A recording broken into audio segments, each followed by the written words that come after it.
All right, guys, what's growing on? So we are about to wrap up our East Coast trip and coming up on our 6th stop. The 5th one was pretty epic. I'll say it's going to be hard to top, and this one's going to be pretty good too. This is more of a smaller food forest. We're going to see Johnny Fernandez, so this will be an exciting one. And for y'all watching, you know, if you're in Florida and you know of a food forest, if you know somewhere I should go, drop that in the comments below for me. Give me some ideas. Give us some places to go in the future. I will put that on my list. I will go there. We'll try to feature that for you.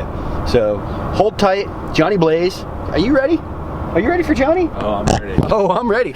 I would say, judging by all of the sugarcane and bananas I'm looking at right now, like, we just found it. Like, something's going on over here. I'd say something's growing on. Whoa, whoa, whoa, whoa! Hey, who's this guy? Did he just come out of the jungle? What in the beep?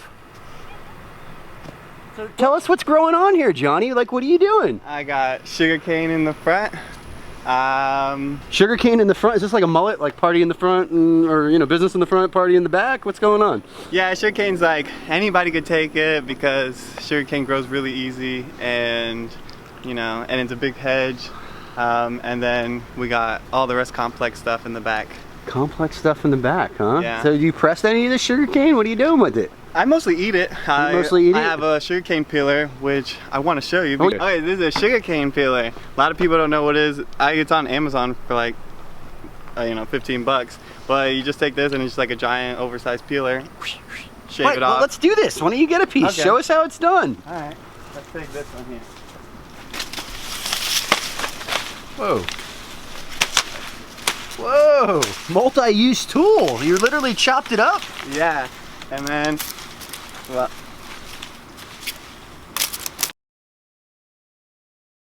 Johnny, I think you've done this a couple of times, have you? A few times. I can tell. And then all this in the between the nodules are edible. Pretty good. Right? Sugar in the raw? Yeah. Sugar in the raw. Organic. Wow. No chemicals, no pesticides. So let's talk about that. Do you use any type of nutrients? Do you use a lot of irrigation? I mean, no. What are you using here in the system? Since the drought, like when it was the drought, I put water because I want to push production, but it didn't need it to survive. And then since it started raining again, for the past 4 months, I've watered about 4 times, and 2 of the times was for chores, just so that the garden looks a little better. But to survive, I put down so much mulch. I probably put down like 140 yards of mulch, just me and my trailer and pitchfork. Well, like 3 times I had the city drop off some big loads. They brought it here for you. Yeah, they dropped. I put the tarp down and dropped it right on my right bridge. here. Yeah. So Johnny, how big is this site? It's 1/4 acre. When did you start this? I started this in 2010, December. So I'm going on 7 years. 7-year-old food forest. Yeah, definitely in the front. I tried to grow mangoes and avocados. I tried that for like 2 years and grow like 20, and then it would do good. And then the rainy season, the water gets high here, and so then it would get root rot and they die. And so then I was like, well, what likes water? And then bananas and sugarcane. So then I planted bananas and sugarcane. Nice. The biggest success is probably is the mulch. I mean, you've said it so many times, and anybody who who has really poor soil, they know like mulch is the way to go, and that's definitely been the biggest key that puts me above so many, and then eventually it breaks down and feeds the plant. So what did this for you? What inspired you? So there's like 5 things. So one being that like longevity, you know, like who doesn't want to live long time? So I was Googling and YouTubing longevity, and the biggest thing that I found were the oldest people mostly were farmers, and it made sense, like they're doing exercise every day and eating fresh food. So, and that was one thing, and then like thinking, well, you know, it was like 2012 was coming up, and everybody was prepping and stuff like that, and I was thinking, okay, well, what happens to the dollar falls, the oil stops, you know? And I was thinking, well, what's the one necessity in life? That being food. So I was like, okay, tackle food. Then thinking like, oh, retirement might not be there. Money. So what can I do to retirement? So I'm thinking pay it forward or work it forward. And then I was thinking, okay, so I need food to live, and then solar panels and well water, and we came across the money. So, and I figured the hardest part was the food. And so I tackled that for that reason too. And then wanted to leave the earth better than the way I found it and be examples to the kids. Did you hear what he said? He planted this stuff for health. What is this, another Florida mountain? I feel like I'm going uphill here again. I dropped a lot of mulch here, and then I got 2 swales on contour, and I have bananas. I have 1 mango that actually survived it. And so the swales, you know, they catch the water as the rain falls down and captured into it. And then bananas and sugarcane both love water. So swales are really important to have really productive bananas for me. So you're stopping that overland flow. You're keeping that water on your property before it gets in that ditch. Yeah. Where do you read about this? There's another one of those YouTubes. permaculture books or something? I haven't read too many books. I listened to some audiobooks, but definitely YouTube has been one of the biggest inspirations. So YouTube's helped you out also? Yeah. Cool. Yeah, and then this side, you can see a great view straight down the... Whoa. Whoa. And on that side, the water comes all the way from the other side and drains all the way in this part too. So it's actually connected into the swale? Yeah. Mm-hmm. Wow. Yeah, so there's like a ridge kind of like on the whole perimeter on that side. Nice. So none of the water here, unless it overflows this bank, which I haven't seen it happen yet. You can see a great rack right up there. Whoa. Whoa, you already cut the flower out? Yes. Oh, it just came down. What do you mean, you were working in here today? Yeah, yeah. So for me, probably if I did 3 days a week, I could keep up with it.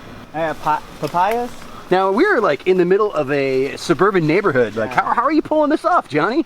You buying off the neighbors with papayas and bananas or what? Them. Yeah, just make it look presentable. I think that's the biggest thing. Yeah. This is definitely not zoned ag. No. Okay, all right. Yeah, I had a nursery. The state says it's okay to have a nursery here. Really? But the city of Palm Bay says in a residential area you're not allowed to have a nursery. So I had a nursery, but now I'm not selling anymore. That was conflicting, huh? Aw. It was good Okay. when it was lasted. I got a Ponderosa lemon. This one actually is doing good. Whoa, look at the size of that thing. Yeah, it's finally turning yellow. All right, cool. You got a lychee. Leche, nice. Cranberry hibiscus. Nice. I got edible hibiscus. Cool, where'd you get that? I got it from your place. From me? Yeah. Yeah, you can eat. So tell people here, Johnny, you eat sweet potato leaves? Because I've been telling people about this, but I think they think I'm crazy. That's actually what I was doing this morning. I was selling sweet potato leaves. You can see a path I carved out back there. You eat those and you get people to buy those? You have to cook them? No. Yeah. You eat them raw? No. Wow. No. Okay. It's like a lettuce wrap. I've never eaten them raw. I've eaten them many times raw. And then on top of there, I got papaya growing. What? Yeah, Oh, passion fruit. Passion fruit. Okay. The sun getting to you, Johnny. What's going on over here? And then I got this row of mangoes. All those are from seed -1. So you're going to wait from the fruit or potentially graft onto them?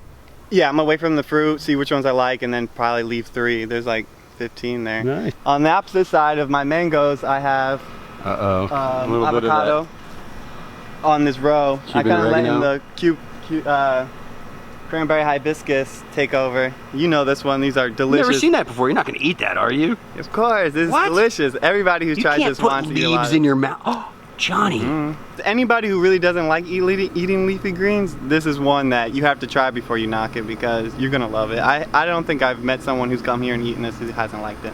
Very cool. I got Cuban oregano growing like a weed. What do you use that for? It's definitely good for digestion if you have digestion issues, but it's oregano, so you can chop it I up. and smell put in it. food. Woo. Yeah.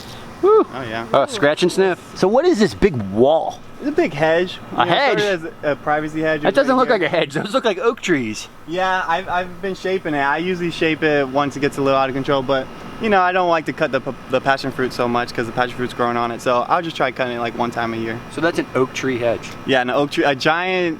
Well, how tall is that? You'd say probably like 16 feet. About 16 feet. Yeah, 16 it's up feet there. hedge. All right, Johnny. Hopefully right. the rain gods let us get through here. Hopefully. The garden fairies might be blessing your garden here soon. Whoa! What do we got going on here? These are coffee. Have you eaten one? I haven't. Yeah, it was pretty rough until I put it in the shade. Now it's starting to get a lot of green leaves. Being happy. So then for the summer, my vegetable bed's right in the middle, but you know, there's nothing to grow at this time of year. At least I don't want to grow okra and peanuts.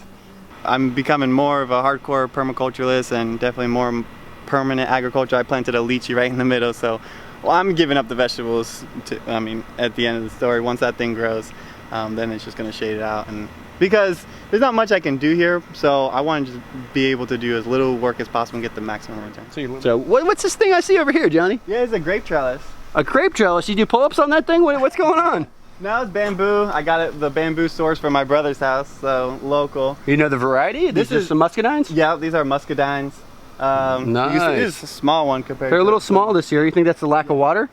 I think no, I pruned it wrong. I was procrastinating on making this new trellis because Hurricane Matthew took down my last trellis, and I should have made the trellis sometime in fall before it started budding again, and I didn't, and so I had to prune it pretty heavy to get it off the last trellis to put it on this one. So nice. Yeah. First year, second year, how long have these been here? No, these been going on like 4. Wow, they've been here a while. Yeah, I'm pretty excited about this tree. I've been pruning it how I want it to be done.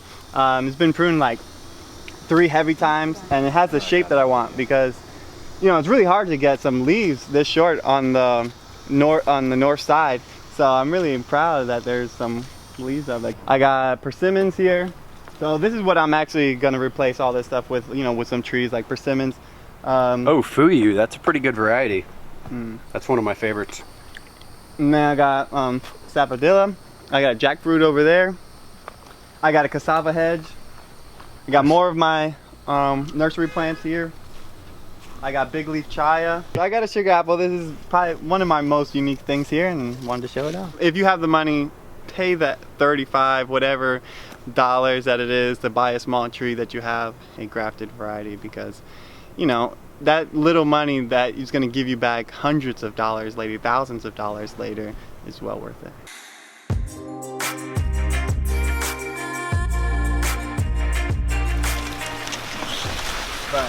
Whoa, this is like the edge effect. This is where the polyculture hits the monoculture. This is the manicured yard.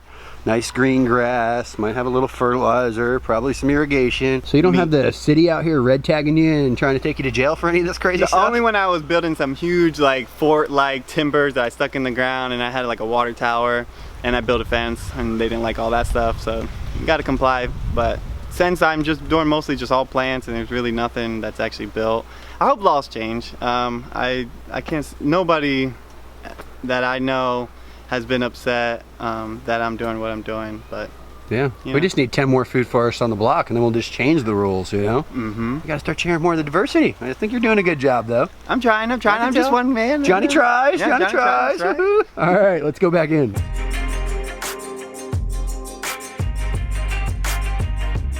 And then this is where I come to rest and just, you know, get out the sun and relax.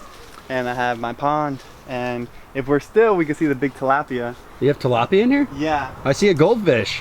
Yeah, the water is like, I put a gas-powered pump because I don't have electric out here. Now this is just, I think you told me, like a cheap pump from like Harbor Freight or something? Yeah, I think it's 129 bucks. So the 212cc blue pump, Harbor Freight. Yeah, way strong. I mean, this thing, I have 6 hoses on it, and it pumps it no problem. Like I don't at the same time? Yeah, I don't even turn the horsepower thing all the way up. That's pretty impressive. Yeah, it pumps. I like that. You can see he's got 3 hoses, 4 hoses, 5 hoses coming off a 2-inch line. And 2 in here. How many years has this been here, Johnny? It's only been there for like 2 years, maybe 2.5 years. So. 2.5 years. Same pump? Yeah. Well, it is. Yes, actually, yeah.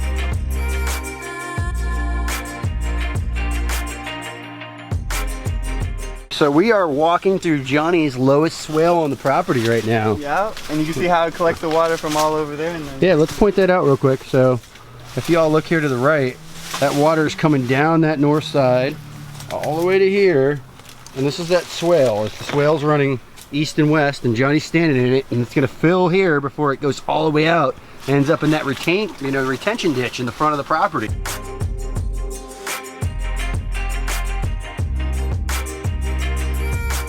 I'm just one kid who just started a food forest. 94% of all the work done here has been by me. So, you know, don't be overwhelmed. Take it one day at a time. They're not, you know, once you get them established, they're, you know, it's their own survival in their own hands. You know, just give them a chance, you know. It's easier to cut than it is to grow. The worst thing you can do is not plant it. You know, if we do our part, we can change our world and make it just abundance of food everywhere. That's, you know, so. Thanks, John. Like, subscribe, share.